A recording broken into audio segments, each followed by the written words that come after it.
अब हमारी जो नेक्स्ट कक्षा है उस नेक्स्ट कक्षा में हम पढ़ेंगे सेक्शन 173। तो सेक्शन 173 के अंतर्गत है अन्वेषण के समाप्त हो जाने पर पुलिस अधिकारी की रिपोर्ट। तो इसमें है 173 सब क्लोज 1 में कि इस अध्याय के अधीन किए जाने वाला प्रत्येक अन्वेषण अनावश्यक विलंब के बिना पूरा किया जाएगा। 173 सब क्लोज 1A में यह कहा गया है कि यदि किसी बालिका के साथ बलात्संग किया गया है तो उसके संबंध में अन्वेषण उस तारीख से जिसको पुलिस थाने के भारसाधक अधिकारी द्वारा इत्तला अभिलिखित की गई थी 3 मास के अंतर्गत उसको पूरा किया जाएगा। तो यह CRPC अमेंडमेंट एक्ट 2008 है। उस अमेंडमेंट एक्ट 2008 की धारा 16A के द्वारा इसको जोड़ा गया है और ये 31/12/2009 से इसको अंत स्थापित किया गया है।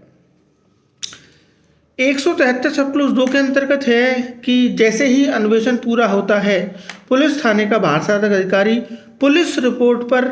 उस अपराध का संज्ञान करने के लिए जो सशक्त मजिस्ट्रेट है उस सशक्त मजिस्ट्रेट को राज्य सरकार के द्वारा जो विहित प्रारूप है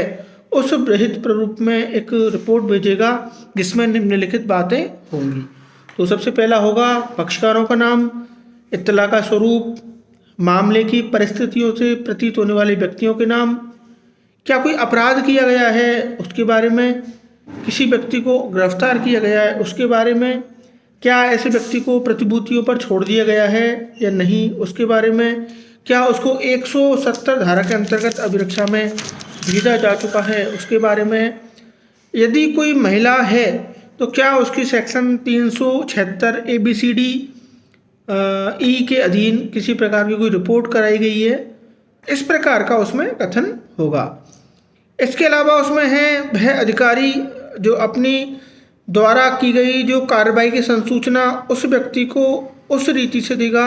जो राज्य सरकार के द्वारा विहित की जाए। सब क्लोज 3 के अंतर्गत प्रावधान है जहां सेक्शन 158 के अधीन कोई वरिष्ठ पुलिस अधिकारी नियुक्त किया गया है वहां किसी मामले में जिसमें राज्य सरकार साधारण या विशेष आदेश के द्वारा ऐसा निर्देश देती है वह रिपोर्ट उस अधिकारी के माध्यम से जाएगी और वह मजिस्ट्रेट का आदेश होने तक के लिए पुलिस थाने के भारसाधक अधिकारी को यह निर्देश दे सकता है कि वह आगे और अन्वेषण करे। सब क्लोज 4 के अंतर्गत है जब कभी इस धारा के अधीन रिपोर्ट से प्रतीत होता है कि अभियुक्त को उसके बंधपत्र पर छोड़ दिया गया है तो उस मजिस्ट्रेट के बंधपत्र के उन्मोचन के लिए या ऐसा अन्यथा जैसा कि वह आदेश करे वह आवश्यक आदेश कर सकता है। अब इसका जो सब क्लोज 5 है वो कहता है जब ऐसी रिपोर्ट का संबंध ऐसे मामले से है जिसको धारा 170 लागू होती है तब वो पुलिस अधिकारी मजिस्ट्रेट को अपनी रिपोर्ट के साथ निम्नलिखित चीज़ें भी भेजेगा। तो सबसे पहला है वे वो सब दस्तावेज उनसे संबंधित जो उद्धरण हैं वो सभी जिन पर निर्भर करने का अभियोजन का विचार है वो सभी भेज देगा। उसके बाद उन व्यक्तियों की जिनकी साक्ष्यों के रूप में परीक्षा करने का अभियोजन का विचार है वह भेजेगा अर्थात और वह सेक्शन 161 के अंतर्गत जो कथन किए जाते हैं उन कथनों को भी वह भेजेगा। सब क्लोज 6 के अंतर्गत है यदि पुलिस अधिकारी की यह राय है कि किसी कथन का कोई भाग कार्रवाई की विषय वस्तु से सुसंगत नहीं है या उसे अभियुक्त को प्रकट करना न्याय के हित के अंतर्गत आवश्यक नहीं है और लोकहित के लिए असमाचीन है तो वह उस कथन को उपदर्शित करेगा और वह अभियुक्त को दी जाने वाली जो प्रति है उस प्रति में से उस कथन को निकालने के लिए निवेदन करने का कारण करते हुए मजिस्ट्रेट को एक जो नोट है उस नोट को भी वह भेज देगा। सब क्लोज 7 इसका जो कहता है कि जहां मामले का अन्वेषण करने वाला पुलिस अधिकारी ऐसा करना सुविधापूर्ण समझता है तो वहां वह उपधारा 5 में निर्दिष्ट सभी या किन्हीं दस्तावेजों की जो प्रतियां हैं वह अभियुक्त को दे सकता है। और सब क्लोज 8 के अंतर्गत है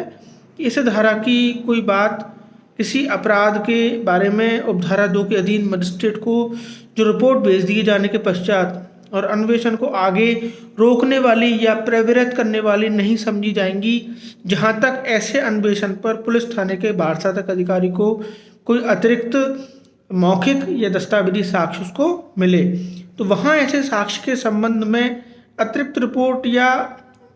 जो है मजिस्ट्रेट को वह विहित प्रारूप के अंतर्गत ऐसी रिपोर्ट भेजेगा। और उपधारा 2 से लेकर के उपधारा 6 तक के जो उपबंध हैं ऐसी रिपोर्टों के संदर्भ में जहाँ तक लागू हो सकेंगे वो उपधारा जो 2 के अधीन रिपोर्ट है उसमें जो उपबंध लागू होते हैं वो ही उपबंध इस संदर्भ में लागू होंगे। तो अब हमारा एक केस लॉ इसमें इम्पोर्टेंट है, दिनेश डालमिया बनाम केंद्रीय जांच ब्यूरो, जो ईयर 2008 सुप्रीम कोर्ट का है। तो इस केस के अंतर्गत उच्च न्यायालय ने, जो उच्चतम न्यायालय है, उस उच्चतम न्यायालय ने सेक्शन 173 के अधीन पुलिस के द्वारा न्यायालय को प्रेषित की जाने वाली जो फाइनल रिपोर्ट है, जो सेक्शन 173 के अंतर्गत चार्जशीट के रूप में पेश की जाती है, उसके संदर्भ में कुछ निर्देश उसके अंतर्गत जो कि है कि इस केस के अंतर्गत दिनेश डालमिया का जो केस है उस केस के में जो कि है कि ये दिए हैं। और अब हमारा जो सेक्शन 173 है उस सेक्शन 173 के अंतर्गत इसमें एक केस और इम्पोर्टेंट है, केसरलाल बनाम धर्मेंद्र बाफना, ये 2009 सुप्रीम कोर्ट का केस है। तो इस केस के अंतर्गत भी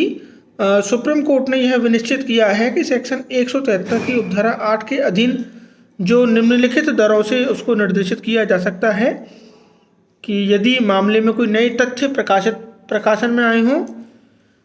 वरिष्ठ न्यायालय इस निष्कर्ष पर पहुंचा हो कि कोई अन्वेषण कलुषित है या कोई अन्वेषण अनुचित है। और थर्ड इसका आता है, वरिष्ठ न्यायालय यह अनुभव करे कि न्यायिक दृष्टि से पुनः अन्वेषण किया जाना न्यायोचित होगा। तो ये इस केस के अंतर्गत जो दिया था। अब इसमें एक केस लॉ इम्पोर्टेंट और है, जाहिरा हबीबुल्ला शेख बनाम गुजरात राज्य। तो इसमें 2004 का केस है। इसमें भी यही बताया गया कि पुनः विचारण की इस मामले के अंतर्गत आदेश जो किए कि वो दिए गए थे। और इसमें यह भी कहा गया था कि अन्वेषण अधिकारी से यह अपेक्षा की जाती है कि वो सेक्शन 173 सब क्लोज 8 के अधीन पुनः जो किया कि अन्वेषण करे। तो सेक्शन 173 सब क्लोज 8 में जो अन्वेषण होता है उसमें एक एडिशनल चालान जो कि है वह पेश किया जाता है, और इस चालान को हम तितम्बा चालान के रूप में भी जानते हैं, जो किसी भी कार्रवाई में अतिरिक्त रूप से जो किया कि पेश किया जा सकता है। और एक अंतिम इसमें केस है MC मेहता वर्सेस भारत संघ।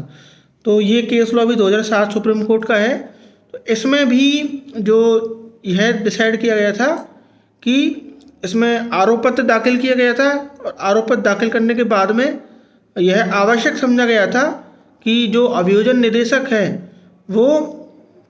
डायरेक्टर ऑफ प्रोसिक्यूशन था, वो एकमात्र ऐसा व्यक्ति था जिन्होंने विधिक साक्ष्य के आधार पर असहमति दर्शाते हुए आरोप पत्र दाखिल किए जाने का विरोध किया था। तो ऐसी स्थिति के अंतर्गत सुप्रीम कोर्ट ने विधि के अंतर्गत उसको परमिसिबल न मानते हुए निदेशक की कार्यवाही को अनुचित और विधि के विपरीत घोषित किया। तो उस स्थिति के अंतर्गत अभियोजन जो निदेशक ने जो मामले को पेश करने से जो मना किया था उस मामले को अनुज्ञेय नहीं माना, परमिसिबल नहीं किया, और उन्होंने यह निर्धारित किया कि इस प्रकार से उनका किसी इस उपबंध के अधीन कार्रवाई को रोका जाना अनुचित था।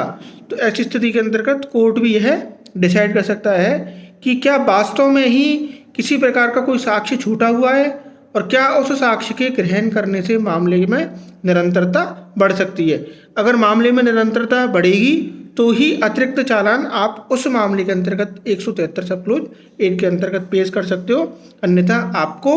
अतिरिक्त चालान पेश करने की अनुमति नहीं दी जाएगी। तो आज की कक्षा के लिए इतना ही। Thank you.